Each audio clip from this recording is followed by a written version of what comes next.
Hello? Hi, so I found this number through the police department. I found this big scratch on my car.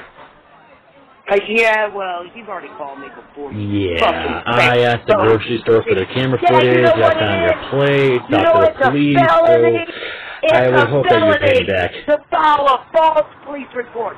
I told you, son of a bitch. Well, I'm pretty sure it's you. I mean, I got your plate numbers and everything. Give me my tag number. You fool of piece of shit. I got your phone number. Look, I don't really understand what you're trying to do, but could you please just pay me back? It's a really big scratch. I got your number. You're so full of shit. What kind of car do I drive? Tell me that. I guess I'll have to talk to the police. You can't even tell me. That's him then. What kind of car? What kind of car? What's the problem? Why can't